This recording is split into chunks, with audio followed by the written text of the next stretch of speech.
ओम नमः शिवाय। हर हर महादेव। जय शिव शंभू। हार्दिक स्वागत है आप सभी का फिर से एक बार हमारे चैनल एस्ट्रो ओम पर। दोस्तों, यह सारे उपाय पंडित प्रदीप मिश्रा जी की कथा से सुनकर सूचित किए जा रहे हैं, इसलिए वीडियो को अंत तक जरूर देखें और ध्यान से सुने। आप सबको पता है कि सावन का बहुत ही पवित्र महीना चल रहा है और आ गई है सावन के अधिक मास की प्रदोष, जो कि इस पर्व को, इस महीने को बहुत विशेष और बहुत खास बनाती है। अगर आप किसी भी समस्या से बहुत ज्यादा परेशान हैं, चाहे वो आपके धन की समस्या हो, आपके व्यापार की समस्या हो, आपकी इच्छा पूरी नहीं हो रही है, आपके नौकरी की समस्या है, तो ये वीडियो आपके लिए है। पूज्य गुरु जी की कथा सुन के बहुत अच्छे से बताऊंगा। बस एक आपको ओम बनाना है और एक छोटा सा उपाय, आपकी सारी इच्छाएं पूरी होंगी जब भी प्रदोष का दिन आता है। इस उपाय को मैं जरूर बताता हूँ, मेरे बहुत सारे भाई बहन को याद भी होगा। ठीक है, आपको बता दूं, इस पूरी वीडियो में हम लोग 4 बहुत ही प्यारे से उपाय की बात करेंगे, जो कि आपके लिए तो अच्छे होंगे ही होंगे, साथ ही साथ आपके परिवार के लिए भी बहुत अच्छे होंगे। ठीक है, चलो सबसे पहला हम लोग उपाय की बात करते हैं, जो कि वाला है, इसको उपाय करने से बेनिफिट क्या है।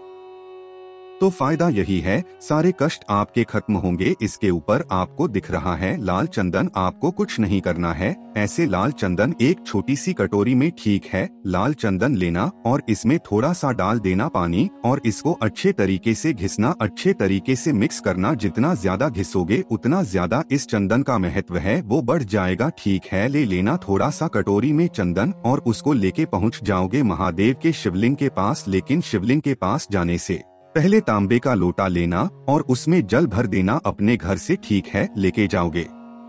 महादेव के शिवलिंग के पास पहुंच करके फेस रखना उत्तर दिशा, नॉर्थ डायरेक्शन। जो आपके पास में लाल चंदन की कटोरी है, उस लाल चंदन की कटोरी में से चंदन को निकालेंगे, महादेव के शिवलिंग के ऊपर अच्छे तरीके से का ध्यान करते हुए उस लाल चंदन से लेपन करेंगे। ठीक है, लेपन कर दिया। लेपन करने के बाद क्या करना होगा आपको, ये जो लाल चंदन का लेपन किया है, इस लाल चंदन को फिर से निकालना और उसी कटोरी में लाल चंदन को निकाल करके रख लेना। ठीक है, रख लिया और आप जो अपने साथ में एक तांबे का लोटा लेकर आए हो, अपने घर से उस तांबे के लोटे से जल का ध्यान करते हुए महादेव के शिवलिंग के ऊपर समर्पित कर देना। ठीक है, अब ये जो चंदन वाली कटोरी है ना, इसको लेकर के उसी दिन कहाँ पे जाओगे, बेल पेड़ के नीचे जाना। ठीक है, और बेल पेड़ पर कहीं पर भी एक ओम का निर्माण आपको करना होगा। उसी लाल चंदन से ओम का निर्माण आप जैसे मैंने बनाया वैसे ही बनाओ, या फिर जैसे भी आप बनाते हो वैसे बना सकते हैं। ठीक है, ओम बना दिया आपने और उसके बाद इसी ओम के ऊपर एक बहुत ही प्यारी सी सुंदर सी बेलपत्र को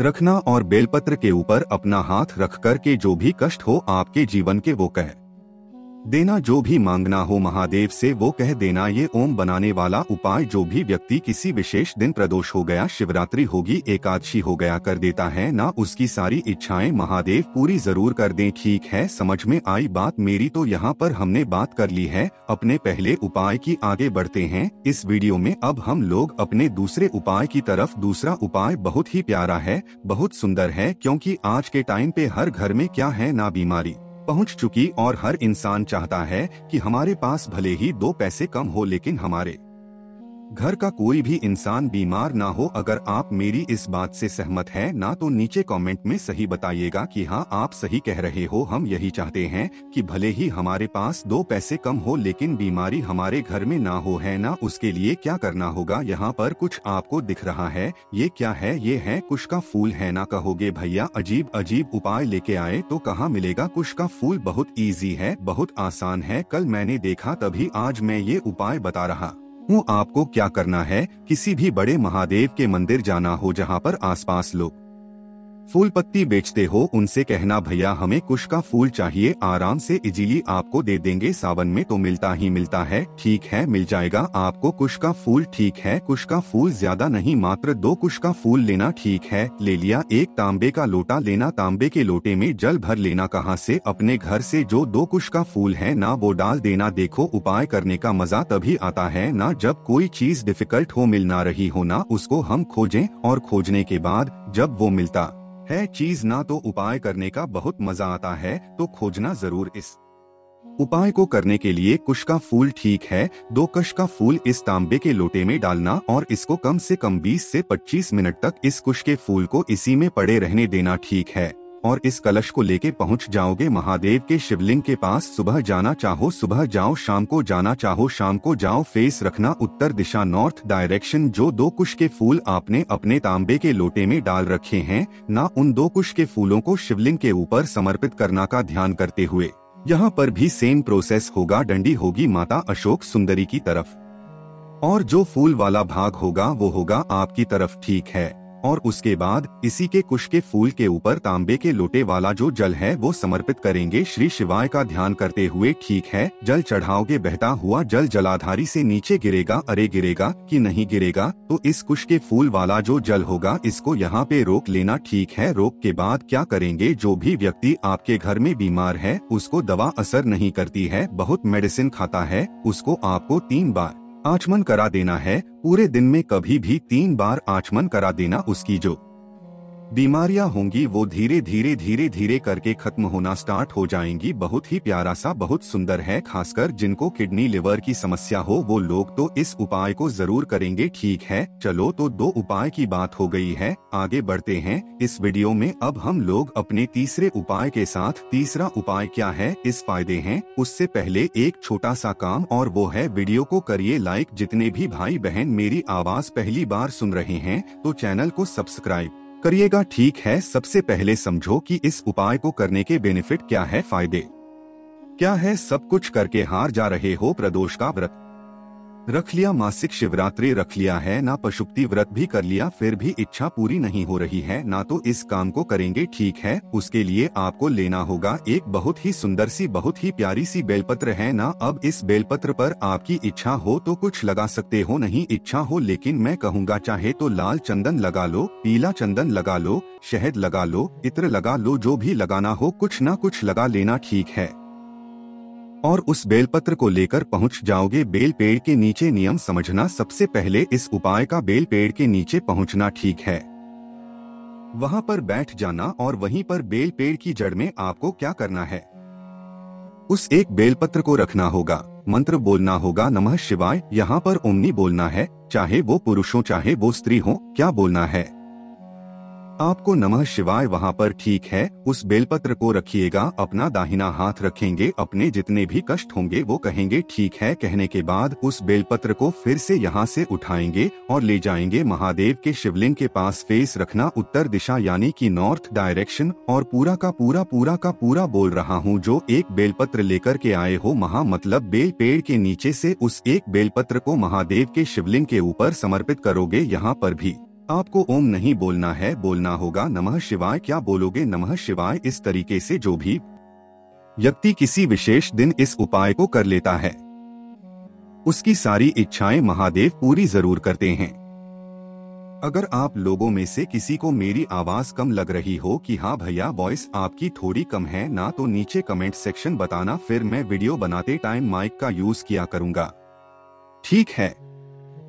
अभी मैं ऐसे ही बोल रहा हूँ, बाकी अगर आपको कम लगेगी मेरी आवाज तो मैं माइक का इस्तेमाल किया करूंगा, ठीक है। नीचे कमेंट में जरूर बताना भैया आवाज अच्छी आ रही है कि नहीं आ रही है, तो मैं कोशिश करूंगा नेक्स्ट टाइम से, ठीक है।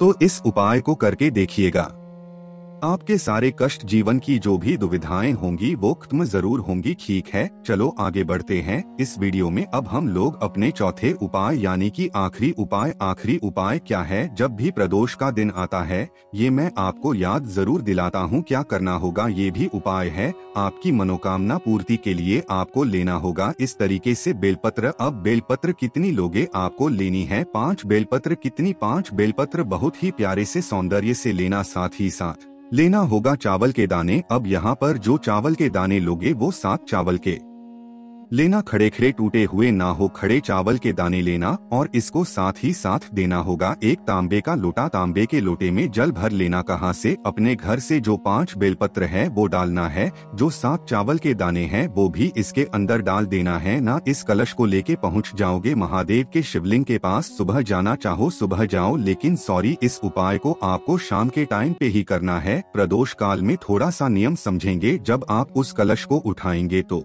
आपको क्या करना है, सबसे घी का दिया लंबी बत्ती का कहाँ पर घी का दिया लंबी बत्ती का अपने घर की चौखट पे लगा देना पहला काम, ठीक है। उसके बाद इस कलश को उठाना, चप्पल पहन के मत जाना, मंदिर पहुंच जाना महादेव के मंदिर में, ठीक है। पूरा का पूरा जो कलश का जल है महादेव के शिवलिंग के ठीक ऊपर समर्पित कर देना, श्री शिवाय का ध्यान करते हुए, ठीक है। समर्पित कर दिया। उसके बाद महादेव का जो चौखट होता है ना, उस चौखट पे बैठना। यहाँ पर एक नियम है मंत्र को बोलने का। अगर इसको कोई पुरुष कर रहा है, कोई लड़का कर रहा है, तो आपको बोलना होगा, क्या बोलोगे? ओम। लेकिन इस उपाय को अगर कोई स्त्री कर रही है तो आपको सिर्फ बोलना होगा, आपको फिर ओम नहीं बोलना, ठीक है। मेरी बात समझ में आ रही है। लेकिन अगर इस उपाय को हस्बैंड और वाइफ यानी कि पति और पत्नी साथ में कर रहे हैं तो आपको फिर बोलना होगा। समझ में आई बात मेरी? अगर कोई पुरुष अकेले कर रहा है तो ओम नमः शिवाय, अगर कोई स्त्री अकेले कर रही है तो अगर पति पत्नी साथ में कर रहे हैं तो का स्मरण 2 मिनट तक महादेव के शिवलिंग के चौखट पे ही बैठ कर के आपको कर लेना है, ठीक है। जो भी व्यक्ति प्रदोष के दिन प्रदोष काल में इस उपाय को करता है उसके जीवन के सारे कष्ट खत्म हो जाते हैं और महादेव उससे बहुत कुछ होते हैं। कोशिश की मैंने इस पूरी वीडियो में 4 उपाय बहुत ही प्यारे बताए हैं। जो भी आपको अच्छा लगता हो, आसान लगता हो, कोई भी आपको उपाय कर सकते हैं। वीडियो पसंद आई हो तो लाइक करिएगा। कुछ पूछना हो, नहीं समझ में आए, नीचे कमेंट में पूछे। और जितने भी बहन मेरी आवाज पहली बार सुन रहे हैं तो चैनल को सब्सक्राइब करें। ओम नमः शिवाय। हर हर महादेव। जय शिव शंभू।